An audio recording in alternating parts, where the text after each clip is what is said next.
There's been a natural decline, especially when we look at our youth landscape, in things like getting bored, doodling, getting creative, being outside, all of those things that are naturally regulatory for the bodies. We are wired primal beings. Our bodies and our brains are subconsciously scanning everything that's occurring. Words aren't the whole point. Words only play a small part when we're delivering a message. Our nervous system is so important in actually being able to convey something. Your nervous system walks into the room before you even do. We scan for safety because we want to keep our brains and therefore our body and ourselves as safe as possible, which is why we then have to apply conscious thought to regulating our system. If we can unconsciously be activated because our brain is doing so much work for us in the background without us consciously being aware of it.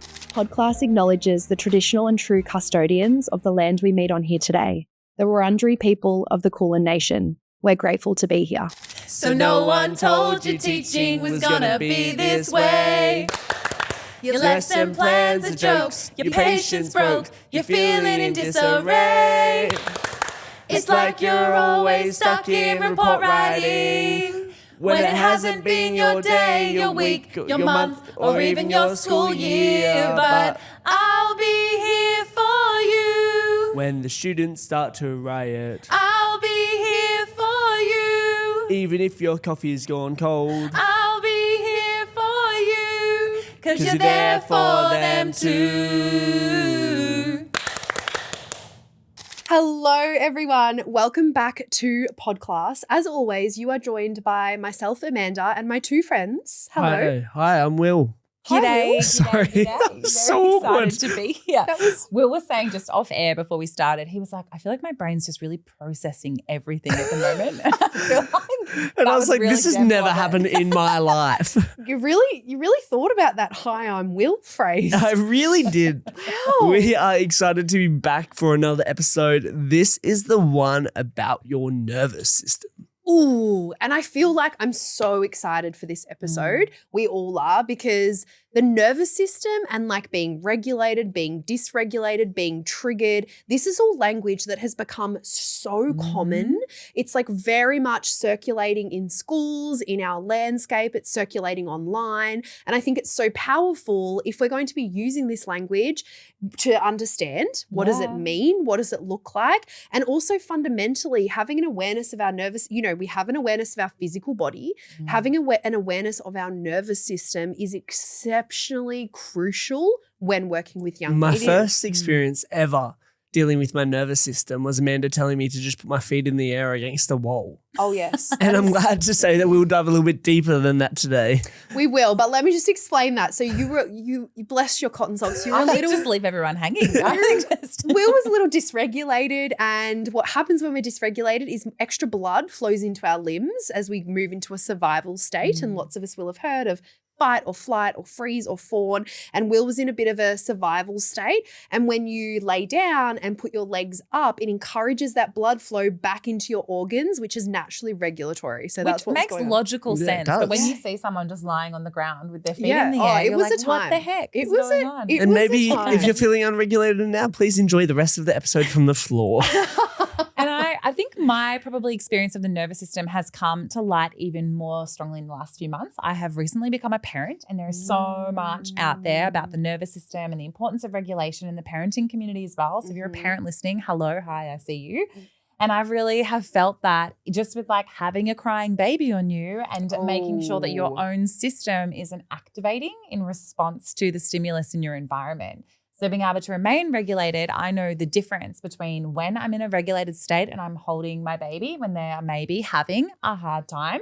And I have to remind myself, it's not that they're giving me a hard time, they're having a hard time. And how I can stay regulated myself to then support that young person in my care. And it's no different whether you're the parent carrying that baby or whether it is a classroom of students that are your responsibility, whether you are the facilitator at the front of a room for a workshop. We have a regulation responsibility when we have these young people in our care. And I love this quote of like, your nervous system walks into the room before you even do, which is so powerful, because it like gives that reminder that you need to sort out your stuff first before you even consider walking into a room. I love that. Say it again, Will.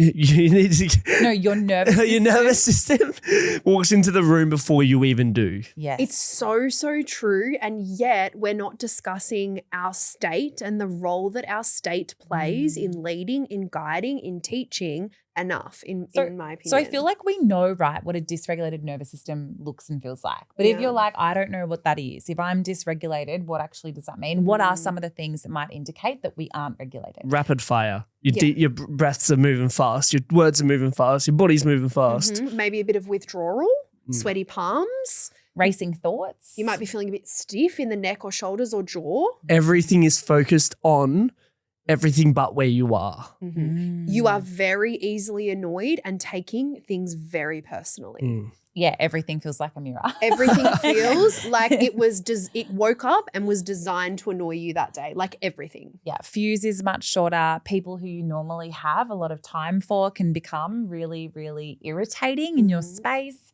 All of these kind of things. And what's really interesting is I feel like as a society, and there's some research that we're currently investigating on this topic, as a society, there is no doubt we are more dysregulated than previously because we are more stimulated than ever before. What do you mean? There's nothing going on. So we're moving pretty fast. Seriously. And it's not just that we're more stimulated and we know what this looks like little moments that we would have normally taken a breath. I have a perfect example of this. Say. Recently, because there's so much to do, right, in your day-to-day life, as we know, and I've been like, I need to start looking after myself more. I need to start regulating my system more. And so the other day I'd allocated some time for myself. I was like, perfect, I'm going to sit down, get back in touch, regulate, and do a meditation. And I sat down, I began the meditation. You told us this yesterday. 30 seconds into this meditation, I opened my eyes and I was like, oh, this is taking too long. And I put my meditation on 1.5 speed to get through it faster. What the heck, man? What the heck? Did you feel 1.5 times more regulated? I was like, this defeats the purpose of what I sat down to do in the first place. At least you have some awareness to it. And regulating, just to clarify, doesn't mean we need to sit down and find time to meditate. But for me, that was something that I had really wanted to do to start prioritizing my mental health and well-being. And so I think yes, we're more overstimulated, but I think also in our landscape for our young people and for us as adults, we have seen a decline in the activities that are natural regulatory activities. What do I mean by that? There's been a natural decline, especially when we look at our youth landscape, in things like getting bored, doodling, getting creative, being outside, all of those things that are naturally regulatory for the bodies, for the nervous system. And it's hard, right? Because it's an environmental roll-on effect of everything that's happening in society. So there becomes this expectation of the current parenting generation to have something on their fingertips at all times to keep a child occupied. It becomes the teacher's responsibility to fill every single minute of every single lesson with curriculum or stimulus. So we're actually programming this generation of young people to have that same expectation for themselves and their environment. And to feel stimulated at all times. And what we're leading towards is, even based on the last episode around public speaking, and we want you to learn this of words don't tell the full story. Words aren't the whole point. Words only play a small part when we're delivering a message, right?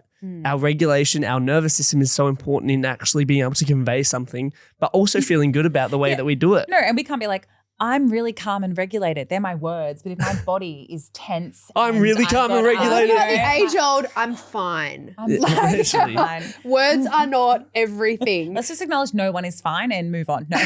But it's also we started the episode with around the quote, the nervous system walks into the room before we do. So if we walk into that room and our nervous system is heightened, we're going to instantly already create a barrier between us and the audience. And I guess we're primal beings, right? We are wired primal beings. Our bodies and our brains are subconsciously scanning everything that's occurring. So even if as a leader in a space or as a teacher in a space, we are leading a calming activity, but our state is completely dysregulated, what is louder in the subconscious reading of our students, what is louder is our state, which is why we're saying it's not just about our words. Acknowledging and sorting and being present with our state is power. You could have literally the world's best lesson plan, but then you walk in all stressed, everyone's like, whoa.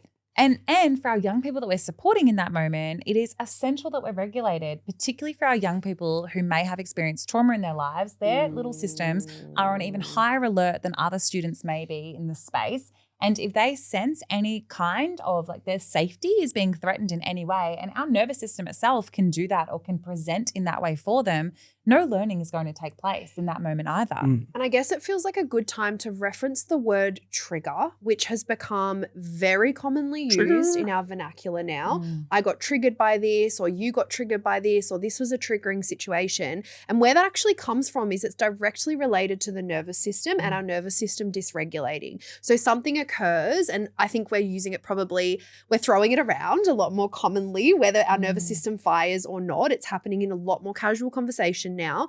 But when a trigger occurs, it's something that activates our nervous system and therefore is a bit dysregulating to our nervous system. Yeah, which is why you'll hear us using the phrase activate. Or becoming activated. Yes. And so when a young person maybe has more of a trauma background or has had a really tough night or has had a challenging week or whatever it might be, they might be more easily triggered or more easily activated in response to our state because they're less regulated in their bodies. And there's some science, right, around what our body is saying. Team, thank you so much for listening to Podclass. We are just jumping in here quickly to let you know that the Youth Leadership Academy Australia National Tour registrations are now open for both our primary and secondary conferences in Perth, Adelaide, Melbourne, Sydney and Brisbane. Get in quick and we will see you there. Yeah, so polyvagal theory, which is Dr. Skye in the building.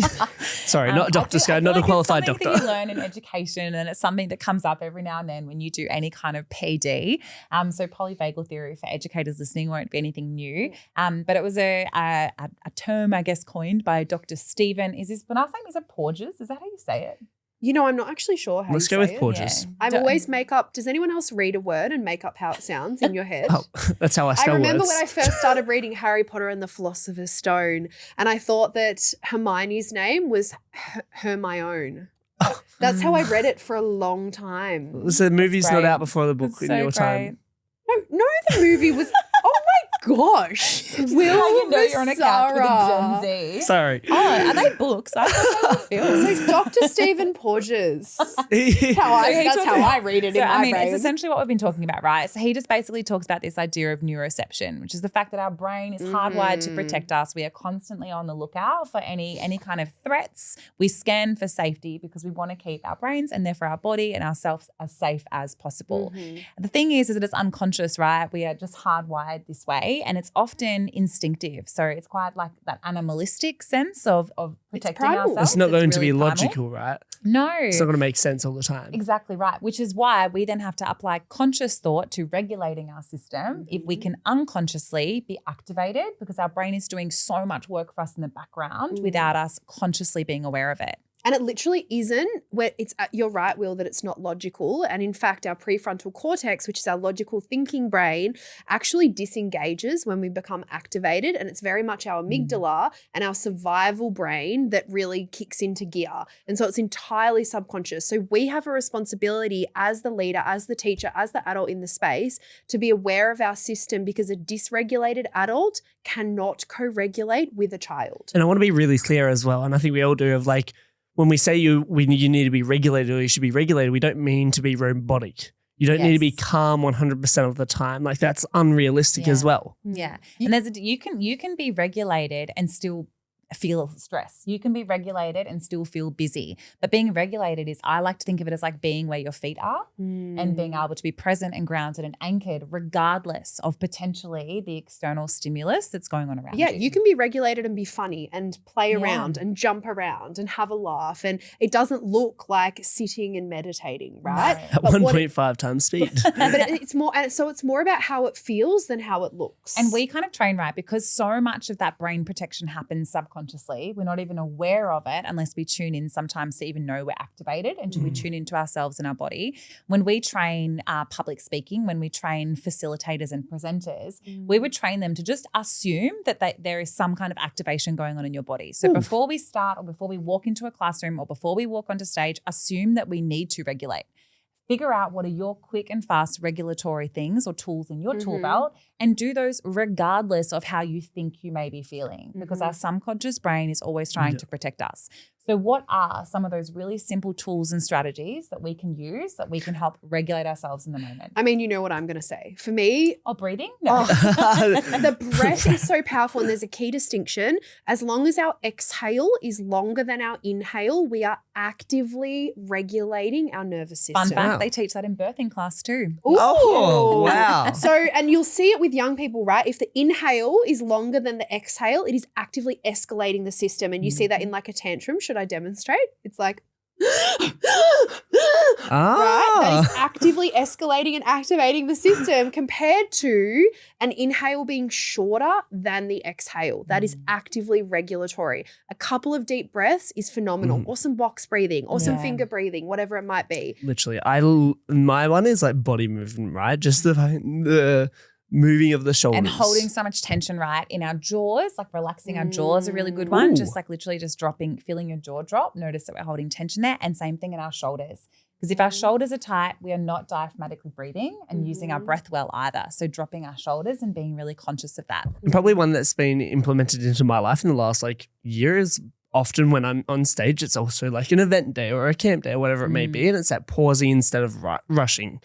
Have that 10 minutes, create 5 minutes space for you going into the classroom or going on stage, whatever it may be, to be able to bring yourself back to being present for the audience or the classroom, whatever it may be. I also like having a bit of a mantra, like you've got this, you can do this. And it's a bit like soothing. It's a bit calming for me. And then there's, of course, all of our other strategies as well, like movement, like water, like fueling our bodies. So there's lots, like regulation tools look very different, very diverse. And we deeply recommend that you just give different things a go. Choose one, give it a go each day for a week, see how you feel. And if you end the day and it's like, oh, today just seemed to work. It just seemed to flow. Like, this thing kind of annoyed me, but it didn't get me completely off track for the whole day. Like if you're having days like that where you finish the day and it's like, oh, that was like, I'm tired, but that was all right. That was a regulated day. Yes, that's exactly what it was. And I probably just want to jump in of like, if you start off and you realize you're unregulated, but you're already into a session or you're already into a workshop, it doesn't mean you can't regulate whilst you're in the classroom or whilst you're on stage. And I would say the two best questions you can ask yourself in that moment, regardless of whether you notice that you're in a state of dysregulation or not, the question is what is my body saying right now? Answer that question first. And then the second question being, what do I want it to say instead? What is my body saying right now? What do I want it to say instead? And then take action. We spoke about it in our previous episode, but we need that knowledge plus action if we want any kind of tangible change. What a nice way to wrap it up, Skye. Thank you to everyone for tuning in, and thank you for all of the wonderful work that you do managing the activated nervous systems of young people You across bloody Australia. legend. You're so Absolutely. excellent. And please remember to look after yourself in that process as well, because you deserve to feel regulated and not feel frustrated by every tiny little thing. You do indeed. We are Podclass, and we will see you next week. Bye. Bye. Bye-bye. I'll be here for you, 'cause you're there for them too. Thanks so much for tuning into Podclass. If you've enjoyed this episode, we would adore it if you could go on to Spotify, Apple Music, wherever you listen to your podcasts, and leave us a review. 5 stars would be lovely.